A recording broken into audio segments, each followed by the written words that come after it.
విచిత్రాల నిధి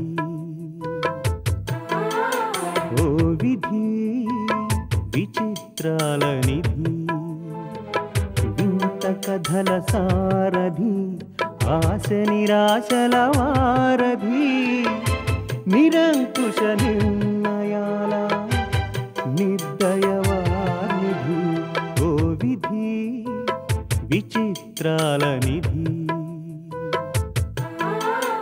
ఓ విధి విచిత్రాల నిధి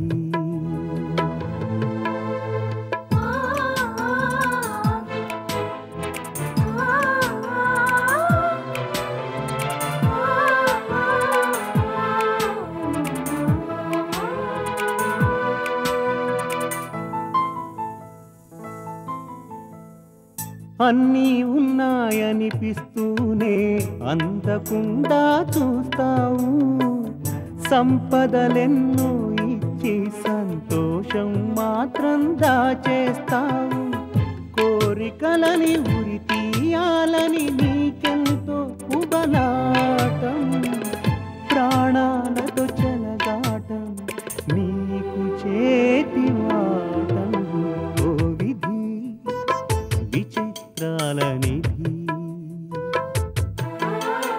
ఓ విధి విచిత్రాల నిధి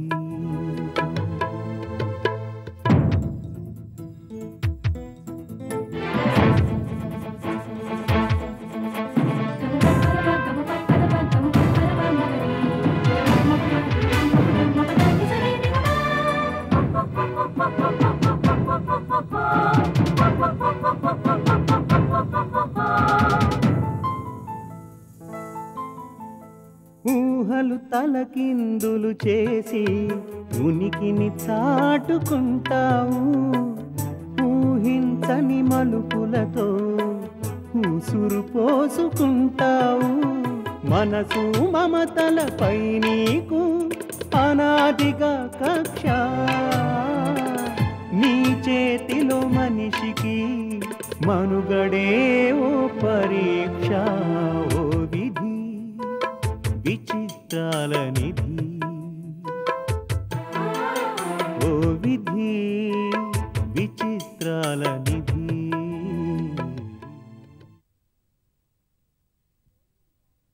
రోజు ఉండే ఆకలి ఈ రోజు ఎందుకు లేదు? లేదంతే. లేదంటే వదిలేస్తాననుకున్నావేంటి? పద పద. రోజీ ప్లీజ్ నన్ను బలవంతం చేయొద్దు. మదన్, ఏమిటిది చిన్నపిల్లలాగా? మనం భోంచేస్తేనే కానీ పనివాళ్ళు భోంచేయరు. వాళ్ళ కోసం లేని ఆకలి కొని తెచ్చుకోమంటావా నన్ను? పని మనుషులంటే నీకెక్కడలేని జాలి అభిమానం కదా. అదే వాళ్ళు ఎక్కువ కష్టపడతారని సిన్సియర్గా పనిచేస్తారని ఎప్పుడు అంటుంటావు కదా. ఇవాళకి వాళ్ళకి ఏదో ఒకటి చెప్పి నువ్వు భోంచేయి. మదన్, నీకేమైంది అసలు? నాకేమీ కాలేదు రోజీ, నీకేదో అయింది. ఈ మధ్య ప్రతి చిన్న విషయాన్ని పెద్ద ఇష్యూ చేస్తున్నావు. భోంచేయమన్నావు, ఆకలిగా లేదు అన్నాను, అంతటితో వదిలే. భోజనం చేయనంటావు. ఇందాక నుంచి చెప్పేది అదే తెలుగులో. నేను తెలుగులోనే చెప్తున్నాను. నాకు ఆకలిగా లేదు, నేను భోంచేయను. ఏ రోజీ, గౌరీ, అయ్యగారు భోంచేయరట, నేను భోంచేయను. పాప కూడా అన్నం పెట్టద్దు, దానికి పచ్చి మంచినీళ్ళు కూడా ఇవ్వద్దు. Rosie, it's all right Madan. ఒక్క పూట అన్నం తింటాం మానేస్తే మనుషులేం చావరు కదా. కరెక్టే, చావరు, చంపుకు తింటారు. పద భోంచేద్దాం.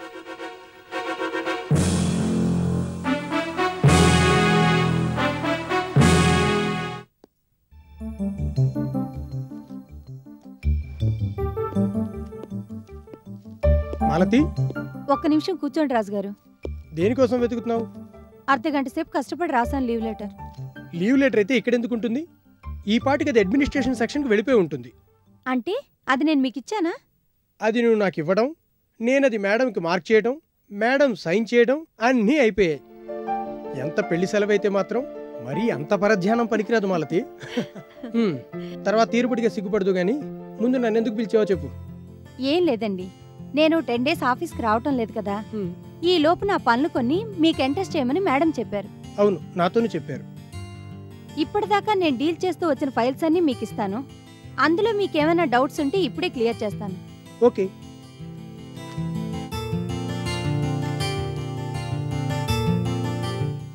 ఆఫీస్ విషయాలు ఇంట్లో, ఇంటి విషయాలు ఆఫీస్లో మాట్లాడకూడదు అని ఒక పక్క అనుకుంటూనే ఇంటి విషయాలు మాట్లాడుతున్నాను మదన్. రాను రాను నీ వాలకం వింతగా కనిపిస్తోంది. వింతగా అంటే? ఇదిగో ఇదే. ఎప్పుడు లేనిది ఆఫీస్లో డల్గా ఉంటున్నాను. మాటి మాటికి ఇలా ఆవలింతలు వస్తున్నాయి. డ్రౌజీగా ఉంది. దీనికి నా ప్రవర్తనకు సంబంధం ఏమిటి? ఉంది. నువ్వు ఈ మధ్య తరచూ బయటకు వెళ్తున్నావు. ఎక్కడికి వెళ్తున్నావో తెలీదు. రాత్రుల్లో ఆలస్యంగా వస్తున్నావు. దాంతో నీకోసం నిద్ర మానుకుని వెయిట్ చేయాల్సి వస్తోంది. భోజనం లేటు, నిద్ర లేటు. చాలీ నిద్రతో పొద్దున్నే లేవాల్సి రావడం వల్ల మగత. ఇంట్లో మొదలైన మగత ఆఫీస్ వరకు కంటిన్యూ అవుతోంది. ఫలితం ఇదిగో ఇది. ఇది చెప్పడానికేనా అర్జెంటుగా రమ్మని పిలిచావు? అవును. అంత ముఖ్యం అనిపించిందా ఈ సంగతి? ఇవాల్టికి ఇంతకన్నా ముఖ్యమైన సంగతులేవీ లేవనిపించింది. అందుకే పిలిచాను. తప్పా? తప్పునరా? సారీ మేడం, నేను తర్వాత వస్తాను. It's all right mister Ravindra. ఏమిటో చెప్పండి. అదే మేడం, చనిపోయిన స్టాఫ్ మెంబర్ క్లెయిమ్స్ విషయం. ఆ ఫైల్ ఎప్పుడో అప్రూవ్ చేశానే. ఇది అదే మేడం. ఇంకేమిటి? అతనికి ఎంత ఇవ్వాలో అంతా అతని భార్యకి ఇవ్వండి. భార్య కాదు మేడం, భార్యలు అంటే సమంజసంగా ఉంటుంది. What do you mean? అవును మేడం, చనిపోయిన వ్యక్తికి మనం ఇచ్చే డబ్బు కోసం 2 ఆడవాళ్ళు వచ్చారు. 2 ఆయన భార్యలు అంటున్నారు. వాట్? అతనికి 2 భార్యలన్న సంగతి మాకు ఆలస్యంగా తెలిసింది మేడం. 2 భార్యలా? Non sense. ఒకరికి తెలియకుండా మరొకరిని చాలా తెలివిగా మెయింటైన్ చేస్తూ ఎవరికి వారే అతని సొంత భార్య అనుకునేంత బిల్డప్ ఇస్తూ వచ్చాట మేడం. యునో మిస్టర్ రవీంద్ర, ఈ మధ్య పెద్ద పెద్ద వాళ్ళు, పెద్ద పెద్ద పొజిషన్స్ లో ఉన్నవాళ్ళు, పెళ్ళైన వాళ్ళు, ఇంకా చెప్పాలంటే ఒకళ్ళని ప్రేమించి మరొకళ్ళని పెళ్లి చేసుకున్న వాళ్ళు ఇలాంటి పనులకు పాల్పడుతున్నారు. పాపం అతందే ఉంది. What you say Madan? నేనా? ఇందులో ప్రత్యేకించి నేను చెప్పేదే ఉంది. చనిపోయిన వ్యక్తికి 2 భార్యలట. This is too much. అయినా ఒకవేళ లవ్ అఫేర్ లాంటిది ఏదైనా లోగడ ఉందనుకో, దాన్ని అంతటితో మర్చిపోవాలి. దాన్ని కంటిన్యూ చేయడం ఏంటి? ఇప్పుడు నువ్వున్నావు, వేరొకరిని ప్రేమించి నన్ను పెళ్లి చేసుకున్నావు. పెళ్ళైన తర్వాత ఆ ప్రేమించిన దాని ప్రస్తావన మళ్ళీ వచ్చిందా? లేదు, రాలేదు. This is true mister Ravindra. అందరూ సార్ లాంటి వాళ్లే ఉంటారా మేడం?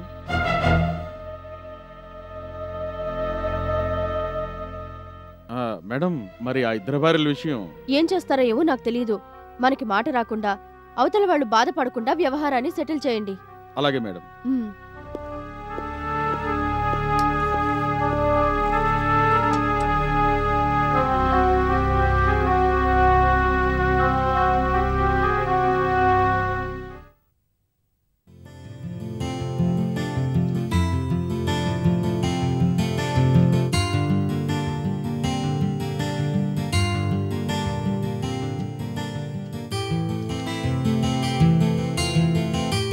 అమ్మయ్యా, ఆ ఫైల్ కూడా ఓకే అన్నమాట. ఓకే కదని ఎందుకు అనుకున్నావు? ఏం లేదు మేడం, నేను చాలాసార్లు అబ్జర్వ్ చేశాను. ఎప్పుడైనా పెందలాడి ఇంటికి వెళదామని అనుకున్నాం అనుకోండి, సరిగ్గా ఆ టైంలోనే ఏదో ఒక అవాంతరం ఎదురొస్తుంది. అప్పుడప్పుడు అలానే అవుతూ ఉంటుంది. అలాగే ఈవేళ కూడా అవుతుందేమో. అలా కానివ్వక భగవంతుడా అని మనసులోనే మొక్కుకుంటున్నాను. భగవంతుడు నాతో మాట్లాడాడు. మాలతీ పెళ్లి తొందరలోనే ఉంది, ఊరికి ఆఫీసులో సతాయించక ఆమెను త్వరగా ఇంటికి పంపించు అని భగవంతుడు నాతో చెప్పాడు. అందుకే ఫైల్స్ అన్ని వెంటనే ఓకే చేసేశాను. పనంతా కరెక్ట్గా చేసినా సరే నీ మీద నాకు బోల్డ్ అంత కోపంగా ఉంది మాలతి. ఎందుకు మేడం? పెళ్లి ఇక్కడ గనక జరిగితే ఎంతో ఆర్భాటంగా నీ పెళ్లి దగ్గరుండి జరిపిద్దాం అనుకున్నాను. తిరుపతిలో ఎవరు పట్టమన్నారు అసలు? అది అబ్బాయి వాళ్ళ కోరిక మేడం. I see. వాళ్ళు మరీ అడిగితే నాన్నగారు సరే అన్నారు. ఏవో మొక్కుబళ్ళు కూడా ఉన్నాయి, ఏకంగా అవి కానివ్వచ్చు, తిరుపతిలోనే పెళ్లి ఖాయం చేయండి అంటూ మా ఇంటిల్లపాది ఉత్సాహపడ్డారు. దాంతో నా అభిప్రాయానికి పెద్దగా అవకాశం లేకుండా పోయింది. పోలే, అటువంటి అదృష్టం ఎంతమందికి దక్కుతుంది మాలతి? పెళ్లికి మీరు ఒకరోజు ముందుగానే రావాలి మేడం. ముందు రోజు నేను రాలేను గాని పెళ్లి రోజు మాత్రం తప్పకుండా వస్తాను. నీకు పెళ్లి చీర నేనే తెస్తాను, నిన్ను పెళ్లి కూతుని కూడా నేనే చేస్తాను. Thank you madam. మీ రాక కోసం ఎదురు చూస్తూ ఉంటాను.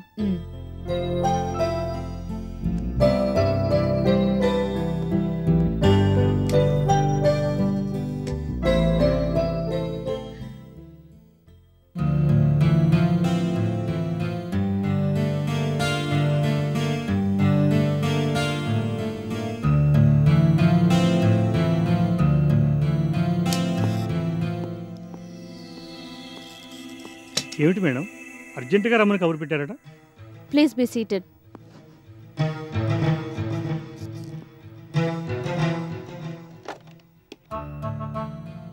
ఎండి గారిని అర్జెంటుగా ఇక్కడికి రమ్మని చెప్పు. చూడబోతే మ్యాటర్ చాలా సీరియస్గా ఉంది. చూస్తుంటే తెలియటం లేదు. అదేదో మాకు చెప్పండి కృష్ణప్రసాద్ గారు, మేము ఎంజాయ్ చేస్తాం. ఏం లేదు మేడం, చూడబోతే మ్యాటర్ చాలా సీరియస్గా ఉంది అంటున్నాను. ఎస్, చాలా సీరియస్ మ్యాటర్.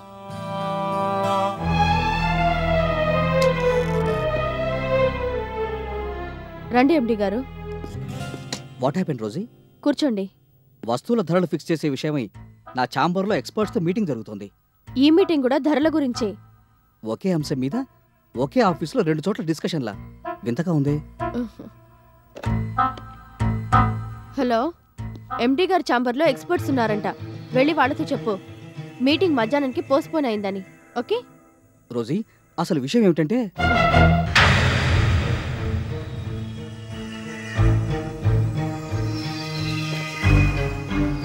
లక్ష్మీదేవి ఉరఫ్ లక్ష్మి ఉరఫ్ బజారు మనిషి మొదట్లో తాటాకు చప్పులు చేస్తుంటే ఇలాంటివి చాలా చూసానులే అనుకున్నాను.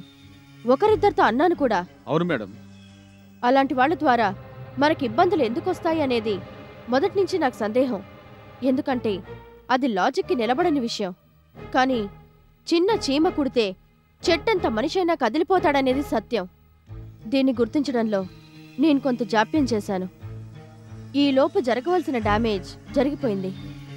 సరిగ్గా మనం తయారు చేస్తున్న వస్తువుల్లాంటివే తయారు చేసి క్వాలిటీ మెయింటైన్ చేస్తూ మనకన్నా తక్కువ ధరకు అమ్మి మనల్ని దెబ్బ కొట్టింది ఆ పని మనిషి. అలా చేయడం పెద్ద గొప్ప అనుకుంటుందేమో. రేపు ఈ పాటికల్లా దాని వ్యాపారం కుప్పకూలిపోయే మాస్టర్ ప్లాన్ ఒకటి ఆలోచించాను.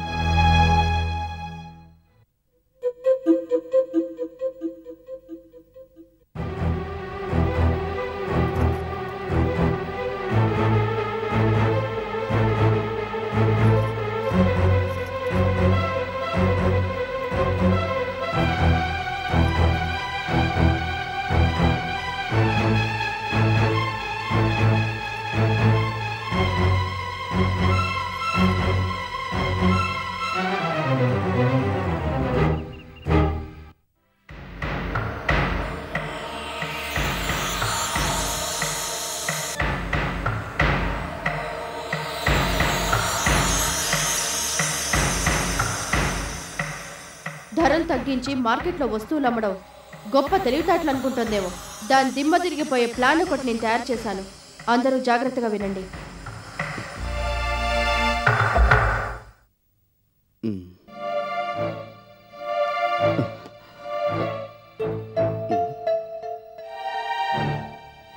తినమ్మా.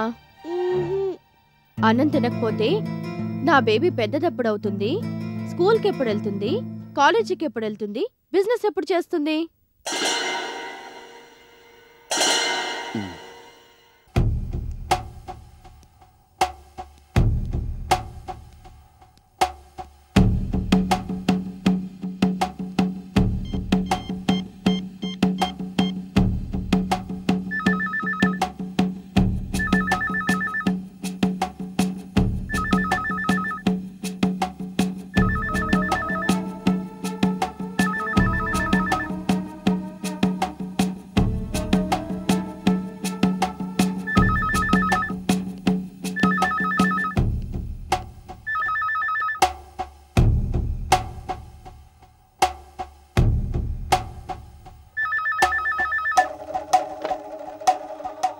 Hello, Lakshmidevi speaking. ఇటువైపు నుంచి ఎవరు మాట్లాడుతున్నారనేది దయచేసి మీరు అడగద్దు. కేవలం నేను చెప్పే మాటలు మాత్రమే వినండి. నేను మీ శ్రేయోభిలాషిని. మీ కంపెనీని దెబ్బతీయాలని రోజీ దారుణమైన పథకం తయారు చేసింది.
Good morning madam. ఏవైపోయావు రాజు? రాత్రి నుంచి నీకోసం మీ ఇంటికి ఫోన్ ట్రై చేస్తూనే ఉన్నాను. పక్క ఊళ్ళో ఉన్న మా బంధువు ఒక ఆయనకి ఒంట్లో బాగాలేదని ఫోన్ వస్తే వెళ్ళి చూసొస్తున్నాను మేడం. అలాగా? ఇంతకీ ఏమైంది మేడం? ఏదైనా అర్జెంట్ పనా?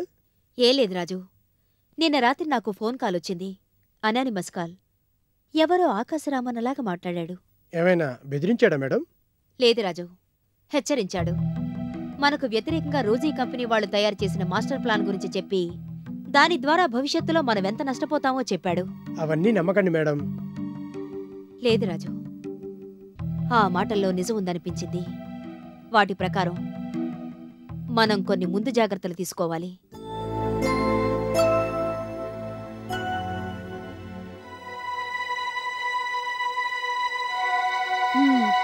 ఇవాల్టి ప్రోగ్రాం తెలిసే ఆఫీస్ నుంచి నెమ్మదిగా జారుకున్నావా? ప్రోగ్రామ్ ఏంటి? అదే చనిపోయిన స్టాఫ్ మెంబర్ ఫ్యామిలీస్ ని విజిట్ చేయడం. ఓహో, అది ఈరోజు షెడ్యూల్ చేశారా? అబ్బబ్బబ్బబ్బా, ఆ ఇద్దరు ఆడవాళ్ళకి సర్ది చెప్పలేక చచ్చాననుకో. చనిపోయిన వాడు నా మొగుడంటే కాదు నా ఒక్కదానికే మొగుడంటూ ఇద్దరు ఒకటే దెబ్బలాట. డైరెక్ట్ గానా? డైరెక్ట్ గా చిన్నగా అడుగుతావేంటి మదన్? ఇద్దరు దాదాపు జుట్టు పట్టుకుని కొట్టుకోపోతేను. ఇద్దరివి పక్కపక్క ఇళ్లే. ఇద్దరివి పక్కపక్క ఇళ్ళా? ఇద్దరిని పక్కపక్కనే పెట్టి ఒకరికి తెలియకుండా మరొకరిని ఎంత తెలివిగా మేనేజ్ చేశాడతను. అసలు నాకు తెలియక అడుగుతాను, ఒకరిని పెళ్లి చేసుకున్నాక మరొకరి వైపు కన్నెత్తి చూడాలని ఎలా అనిపిస్తుందా మగాళ్ళకి? మగాళ్ళు అని అందరినీ ఒకే గాట కట్టేకు. ఒకే గాట కట్టేయడం కాదు మదన్. ఫర్ ఎగ్జాంపుల్, ఇప్పుడు నువ్వే ఉన్నావు, లక్ష్మి ఉంది. రోజీ ప్లీజ్, ప్రతిదానికి నన్ను ఎగ్జాంపుల్ చేసి మాట్లాడే అలవాటుని మానుకోవాలి నువ్వు. అది కాదు మదన్, ఆ చనిపోయినవాడు ఎలాగూ చనిపోయాడు. వాడి ముచ్చట్లు చెప్పి నన్ను చంపకు. మగాళ్ళింత దారుణంగా ఆడవాళ్ళ జీవితాలతో ఎలా ఆడుకుంటారు మదన్? అలా ఆడుకునే వాళ్ళని అడిగితే సరైన సమాధానం చెప్తారు. నన్ను అడిగితే నేనేం చెప్తాను? పిస్టల్ లైసెన్స్ రెన్యూల్ చేయించాలి. పిస్టలా? ఎస్. అది ఇప్పుడెందుకు గుర్తొచ్చింది? కొందరు మగాళ్ళని పిట్టల్లా కాల్చి చంపడం కేవలం పిస్టల్ వల్లే సాధ్యం. చచా, ఎవడో ఏదో ఎక్కడో చేశాడని అందరూ అలానే చేస్తారనుకోవడం పొరపాటు. ఈ ఒక్క మాట మాట్లాడి 199 మంది మగాళ్ళు తప్పించుకుంటూ ఉంటారు. అర్జెంటుగా పిస్టల్ వెతకాలి. అతని శవాన్ని సమాధిలోంచి తవ్వి బయటికి తీయించాలి. Are you crazy? No, I'm Rosy. శవాన్ని తవ్వించి బయటికి తీస్తానంటో నీకేమైనా పిచ్చా వెర్రా? బతుకుండగా ఎలాగో అతన్ని చంపలేకపోయాను. కనీసం చచ్చాకైనా కస్తీరా షూట్ చేయని. చచ్చిన వాడిని మళ్ళీ చంపుతావా? ఎందుకు? వచ్చే జన్మలో ఇలాంటి పాడు పని చేయకుండా గుర్తుంచుకోవడానికి. ఇడియట్స్. ఒక భార్య ఉండగా మరో భార్య కావాలనుకునే మగాళ్ళకి, భార్యకి తెలియకుండా చాటుగా మరో అమ్మాయితో సరసాలు సాగించే మగాళ్ళకి ఇదే సరైన శిక్ష.